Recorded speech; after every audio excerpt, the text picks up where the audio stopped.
Hello students, I'm back with the second video.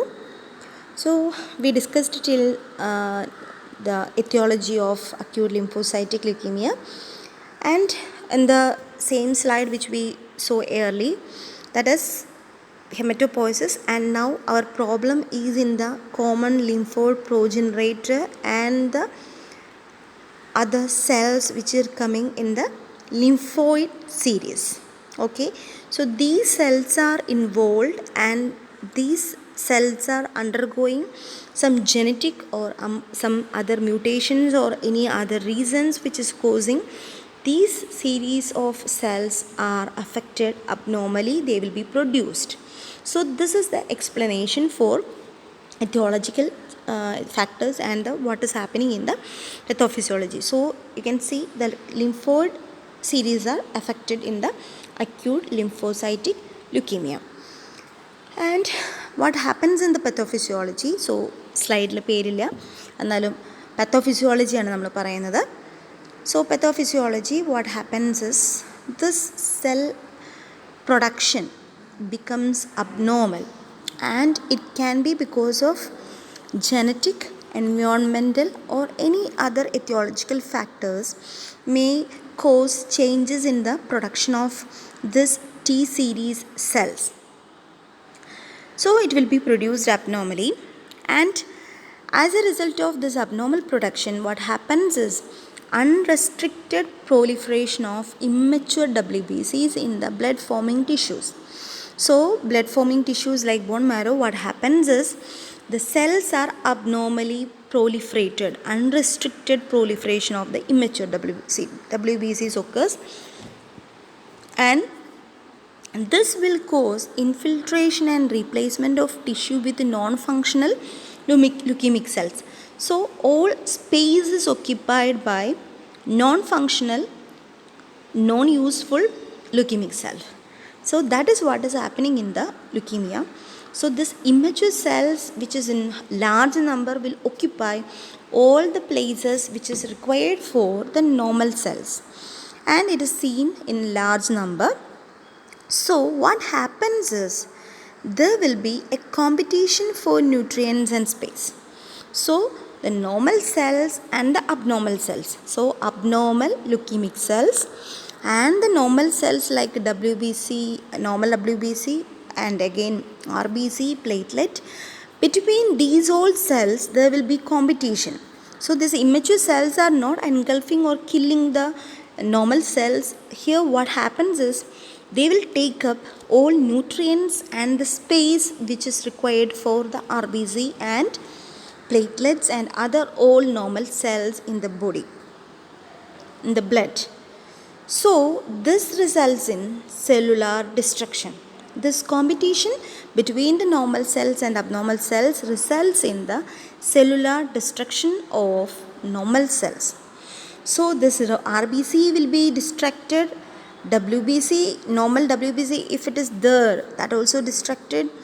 The platelets again they will be distracted, and the bone marrow failure is also occurring because the bone marrow is repeatedly functioning but nothing is coming out. So RBC destruction leads to anemia, WBC distractions and count very few, that is leads to infection. Chances of infection is more, neutropenia can be there, bleeding tendencies will be there because of thrombocytopenia, and the bone will be weak and they will be getting easy fracture, and the child will have severe bone pains. And these are the problems associated with the pathophysiological changes of leukemia, acute lymphocytic leukemia or any other leukemia. Also the same pathophysiology can be explained. So hope you understood. So this unrestricted proliferation leads to infiltration and replacement of the tissue with non-functional leukemic cells, and between the normal and abnormal cell there will be competition for nutrients and space. It will lead to cellular destruction because RBC, WBC, platelets and other cells will be lacking with nutrients and they are not getting space for occupy. So that's the reason for cellular destruction. Regarding the clinical features, bone marrow infiltration with leukemic cells can be the anemia, pallor and fatigue can be seen along with anemia.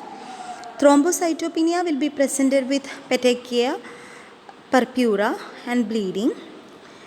Neutropenia will be seen and there will be fever and infections. Repeated infections can be there on different parts of the body. Lymphadenopathy, hepatomegaly, splenomegaly. These all can be seen. Bone or joint pain due to leukemic involvement of the periosteum or joint. So child will be having severe bone pain, joint pain and bone pain because of this infiltration. CNS involvement shows raised intracranial pressure and there will be firm painless swelling of the testis also can be seen, and other sites of involvement include heart, lungs, kidneys, ovaries, skin, eye or GIT. So these are the some of the manifestations of leukemia. So next we can see regarding the diagnosis of leukemia. History collection can be done like any viral infection or genetic predisposition can be examined through history collection, and also like any ionizing radiation, medication intake, these details also we can collect.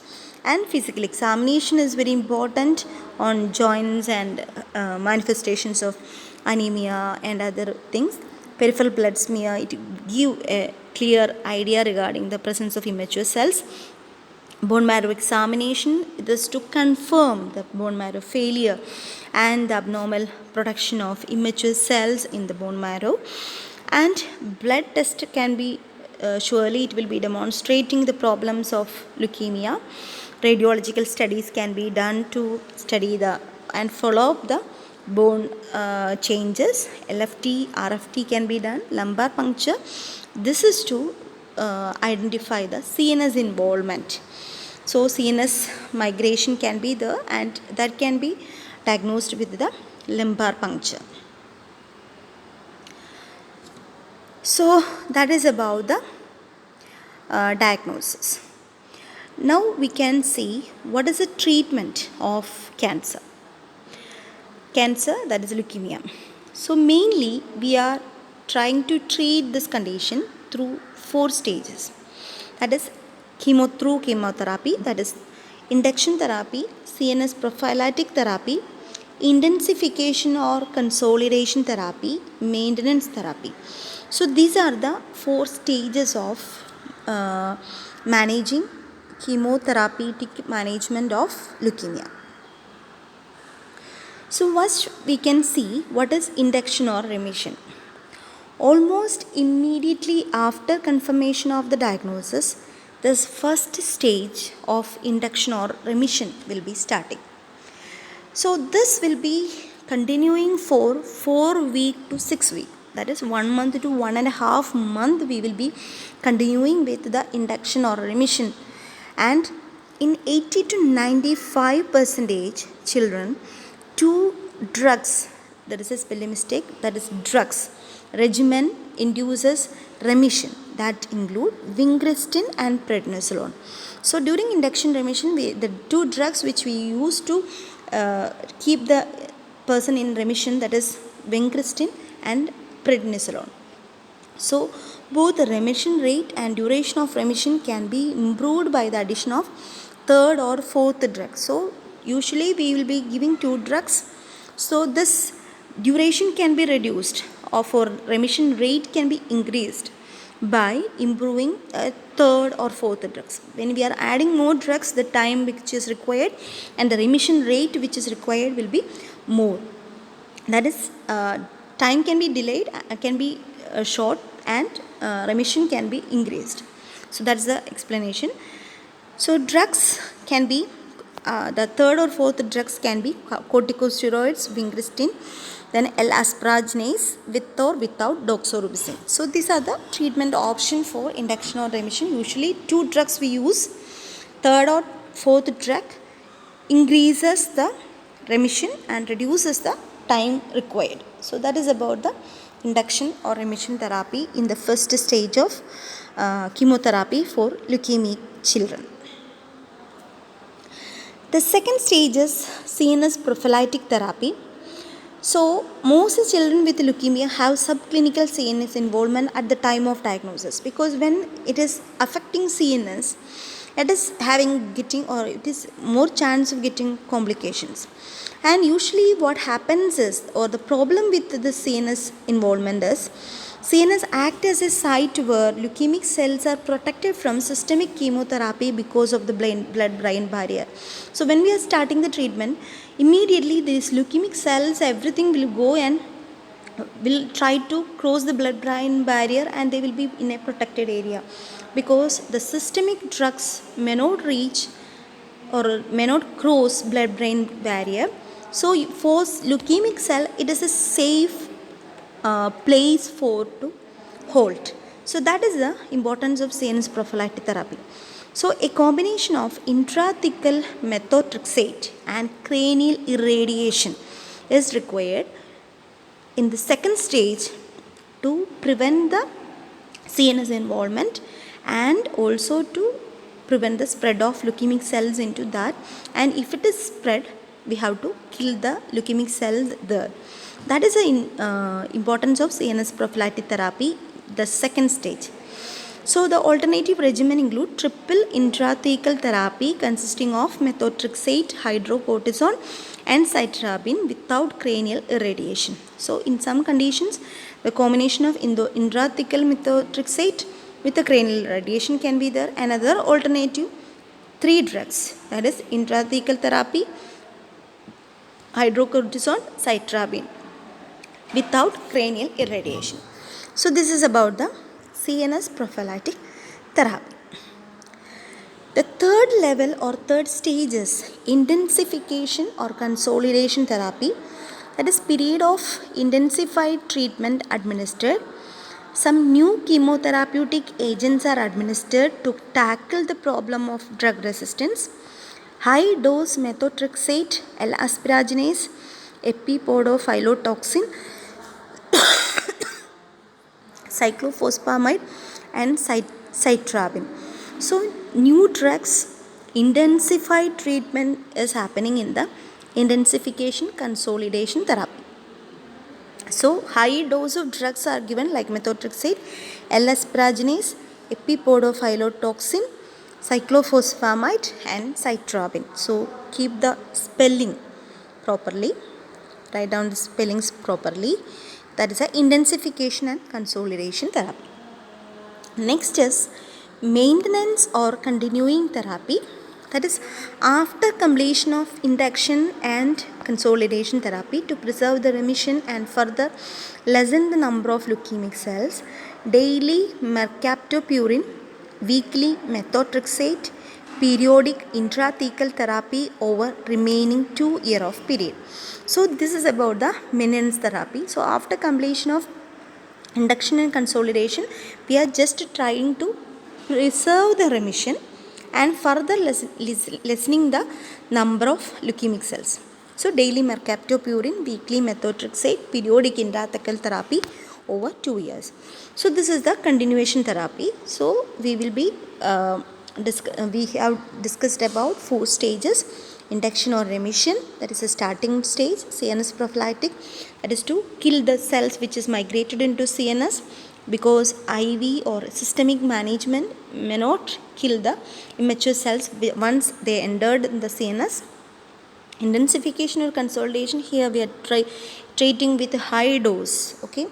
Then maintenance therapy, that is to continue the remission. We will be keeping the drugs for a further more period. So nearly it may take 2 to 3 years for treating a child with leukemia. That is a management of acute lymphocytic leukemia. So along with this chemotherapy, the supportive therapy may be required. That is blood component therapy, that is red blood cell and platelet transfusion.